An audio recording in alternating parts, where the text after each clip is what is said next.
అందరికీ శుభములండి. మోషే యొక్క వివాహము గురించి దేవుని చిత్తము ఏమిటి అనేది నేను మీకు తెలియచేస్తున్నా అండి. ఈ మోషే యొక్క చరిత్ర మొత్తం మనము నిర్గమకాండం నుంచి స్టార్ట్ అవుతుంది. మళ్ళీ నిర్గమకాండం 2వ అధ్యాయంలో లేవి వంశస్థుడు ఒకడు వెళ్ళి లేవి కుమార్తెను వివాహము చేసుకునేను. మోషే తండ్రి లేవీలకు చెందినటువంటి వ్యక్తి. ఆయన వివాహం చేసుకున్నటువంటి ఆమె కూడా లేవీలకు చెందినటువంటి ఆమె. వాళ్ళు ఐగుప్తు దేశంలో ఉన్నారు. వీరందరూ కూడా యాకోబు యొక్క సంతానము. బానిసత్వానికి ఐగుప్తు దేశానికి వెళ్ళటం మనం చూస్తున్నాం. అయితే మోషే విషయంలో మళ్ళీ మోషే చరిత్ర మనందరికీ తెలుసు. మోషే పెద్దవాడై మళ్ళీ 3 నెలలు అయిన తర్వాత తన తల్లి అతన్ని మాటలకి అనగా తన వాయిస్ను బ్రేక్ చేయలేకపోవటము, జమ్ము పెట్టిలో పెట్టడము, ఆ యొక్క నదిలో వేయటము, తర్వాత ఫరో కుమార్తె రావటము, ఇవన్నీ మనం చూస్తాం. ఆ తర్వాత మోషే 40 సంవత్సరములు వచ్చిన తర్వాత ఐగుప్తు వ్యక్తిని చంపటము, ఇసుకలో పాతి పెట్టడము. ఆ తర్వాత మరుసటి నాడు ఒక సహోదరులు హెబ్రీలు పోట్లాడుతున్నప్పుడు మోషే సహోదరులారా మనం హెబ్రీలమని చెప్పటము. ఆ తర్వాత నీవు ఒకని ఐగుప్తు వాడిని చంపి ఇసుకలో పాతి పెట్టిన, అది మాకు తెలుసు, మాకు నేర్పరిగా వచ్చావని మోషేని అడగటం. అప్పుడు మోషే పారిపోవటం చూస్తున్నాం. ఈ మోషే ఎక్కడికి పారిపోయాడంటే మిద్యాను వరకు పారిపోవడం జరిగింది. అదే మోషే ఐగుప్తులో ఉన్న వ్యక్తిని ఈయన చంపకుండా ఉండుంటే అతను పారిపోయే వ్యక్తి కాదు, ఫరో దగ్గర ఉండే వ్యక్తి. అయితే దేవుడు మోషే వివాహముపై దేవుని యొక్క చిత్తం ఎలా ఉందంటే, ఈ యొక్క మోషే యొక్క మామగారు ఇత్రో ఎవరంటే సాధారణమైనటువంటి వ్యక్తి కాదు. అతను ఓ యాజకుడు, ఆయన దైవజనుడు. అందుకే ఈ మోషే మళ్ళీ ఆ మిద్యాను దేశానికి అక్కడికి పారిపోయినప్పుడు ఇత్రో కుమార్తెలు రావటము, మోషే బావి దగ్గర ఉండటము, మళ్ళీ మోషే వారికి సహాయము చేయటము. వారు వెళ్ళినప్పుడు ఇత్రో తన కుమార్తెలను మీరు ఇంత త్వరగా రావటానికి కారణం ఏమని చెప్పడము, వారందరూ కూడా మోషే అని చెప్పడం మనం చూస్తున్నాం. వెంటనే ఇత్రో అంత సహాయము చేసినటువంటి వ్యక్తిని మీరు ఎందుకు వదిలివేశారు, అతన్ని వెళ్ళి తీసుకొని రమ్మని చెప్పి మోషేకి ఇత్రో కుమార్తెనిచ్చి వివాహము చేశాను. ఇత్రో కుమార్తెనిచ్చి వివాహము చేసినప్పుడు ఆమె మోషే చెప్పలేదు ఫరో కుమారులో పెరిగాడని, రాజ కుటుంబంలో పెరిగాడని, బాగా డబ్బు ఉందని, అందం ఉందని, ఐశ్వర్యం ఉందని, ఇవన్నీ ఏమీ చెప్పలేదు. ఇంకోటి, మోషే ఇత్రో కుమార్తెను వివాహము చేసుకునేటప్పుడు మోషే తరపున వెనుక ముందు ఎవరు లేరు, మోషే ఒక్కడే ఉన్నాడు. కానీ దేవుడు ఎక్కడికి నడిపించాడంటే, దేవుని సేవ చేస్తున్నటువంటి ఇత్రో ఓ యాజకుడిగా సేవ చేస్తున్నాడు. ఆ యాజకుడి కుమార్తెనే వివాహం చేసుకున్నాడు. అన్యురాలుని చేసుకోలేదు. మిద్యాను అనబడినటువంటి అన్య దేశంలో ఉన్నప్పటికీ కూడా ఈ ఇత్రో అనబడినటువంటి వ్యక్తిని చూడండి. నిర్గమకాండము 3వ అధ్యాయంలో మోషే మిద్యాను యాజకుడైన ఇత్రో అను తన మామ మందను మేపుచు ఆ మందను అరణ్యము అవతలకు తోలుకొని దేవుని పర్వతమైన హోరేబుకు వచ్చెను.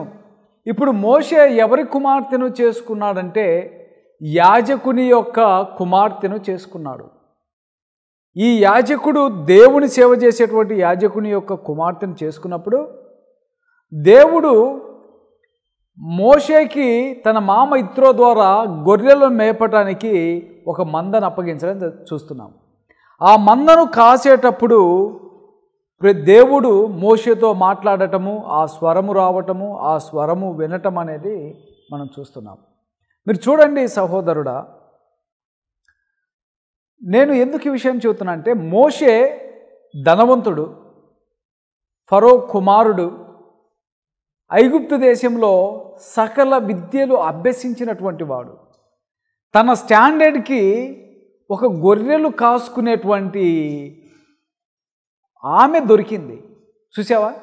మోషే ఎంత సాత్వికుడు అంటే ఇత్రో తన కుమార్తెనిచ్చి మోషేకు వివాహము చేసేటప్పుడు మోషే ఇత్రోను ప్రశ్నించలేదు. నీకాడ ఎన్ని మందలు ఉన్నాయి, ఎన్ని గొర్రెలు ఉన్నాయి, ఎన్ని ఆవులు ఉన్నాయి, ఎన్ని గాడిదలు ఉన్నాయి, ఎంత ఆస్తి ఉంది, ఏమీ అడగలేదు. అంతేకాకుండా మోషేకు వివాహం అయిన తర్వాత ఇత్రో ఊరుకోలేదు, గొర్రెలను కాయటానికి పంపించాడు. ఆ తర్వాత దేవుడు మాట్లాడటం జరిగింది.